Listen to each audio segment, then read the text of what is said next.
Aloha and shalom. Welcome to Ibriy Restoration Farm here in Hawaii. This is it, folks. This is what all of the years have brought us to, the culmination. Started in 2009, waking up, came on YouTube doing code searching, and now Yahuwah has given us a new vision. He brought us from Utah to this place to create a place to restore. Not only is Yahuwah restoring his name and his calendar, but he's also restoring his people back to Torah. I want to take a few moments and speak to you about this next season that Yahuwah has brought us to. He's instructed me to reach out to you for this specific purpose. He's put it on our hearts to disciple and to build back what was lost. We're in a critical hour now where people cannot take care of themselves. They're so dependent on the government or their Babylon paycheck. And gone are the days where we're an agriculturally based people. He's restoring that back, and this is part of that. Our mission here is to farm this land, to disciple others and teach them Torah and the Moedim. That's what he's instructed us to do.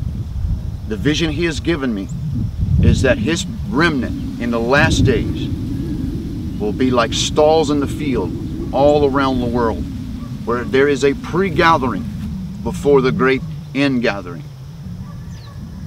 We stand together better than we stand alone. And that's the idea. Helping one another to endure to the end. Because the scripture says, blessed is he who endures to the end. In the Hebrew, that word literally means survive. And that's the vision for this land. What I'm asking from you, and those that have supported this ministry, very few of you are getting this video right now. If you look at the view count on this, you could probably see how many have been our donors. And we appreciate you so much. And we're thankful the Father has sent you to help us so far. Now let me tell you about this new vision that he's given us. This is going to have some cost, no doubt about it. There's been incredible investment my family's already put up with the cows, with the land that Yahuwah has brought us to, and he indeed brought us here. There's no question.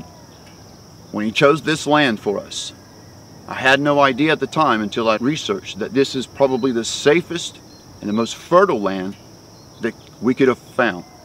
I think that's a miracle, because Hawaii is very expensive, and for him to have brought us to a place, there's no doubt that he's brought us here to this land. We want to share that with you. We're asking for you to invest in this project. And what I mean by that is, you have a place here. When things go bad on the mainland, there'll be a place you can go where there's food and there's people already farming and surviving. Not everybody will be able to participate. I get that. Some can't fly, some don't have the money. Provide a place to disciple and teach the old ways again. It's going to take some cost. I don't know the figure, but there are some initial provisions that we need to make this transition in the next couple of months. And what we're going to do is, so that we can save what we're putting in rental and electricity, putting it back into the land. The first thing we'll get is our solar equipment, so that we can be self-sufficient on power. But we're going to jump right on over to the land. We'll be bringing you along with us in video, of course, but this is going to be something new for the channel. We're going to shift gears because it is a critical hour, as I said.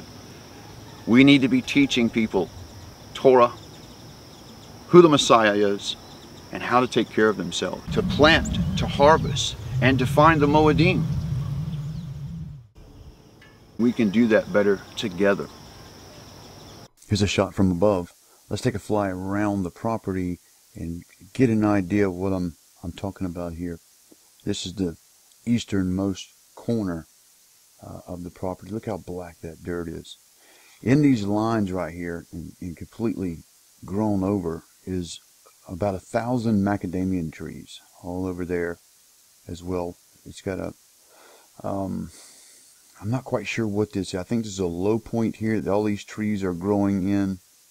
there. This all needs to be cleaned up. But you can see, let me pause this. And this view here, you see this line. There's macadamia trees planted all through here, all the way over. The plan is to, once we get over here, you see our shipping containers with all our equipment and supplies that we had planned on doing this in some sort of way in Utah, and we brought everything that we could, building tools, etc. We're going to put up a electric fence around this and immediately get the cows on it to help us get some of this cut back down. We'll be building huts in here. I'll show you on this back side. We're going to put a couple of a dozen or so little huts back on this tree line, all the way over is where we'll put our interns. We'll also build us a common area, barn or something up at the front, where we'll all congregate. As you can see back over on this back side of the property, this is the last tree that we were working on before my brother Scott went back to the mainland. We didn't quite get every one of them down. This was the last one, but it was 18 Ibesias in here, dead, like this one here. The county required that to come down, and they are down. So these are some acacia in here. There is some mango and some avocado and things like that, but this whole property is going to turn into a major project, a major food producing parcel. That is the vision. There's plenty of area to work. It is a lot of work that's got to be done.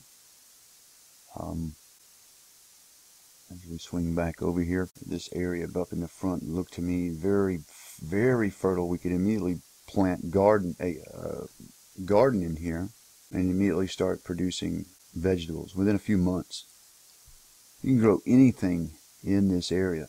As you can see, it is somewhat secluded. There are a few neighbors that are around. One is off on this hill to the right. And examining the island, we haven't found any Hebrew restoration and farming community. What we have found, one, a hotel retreat farming and yoga center with a 501c3 federal exemption for education, a Buddhist sanctuary for cows and gardening, a gardening retreat that teaches interns self-sustainable skills while keeping pagan feasts. So why not have a Hebrew farm teaching the feast, teaching the Bible, but also sustainable permaculture?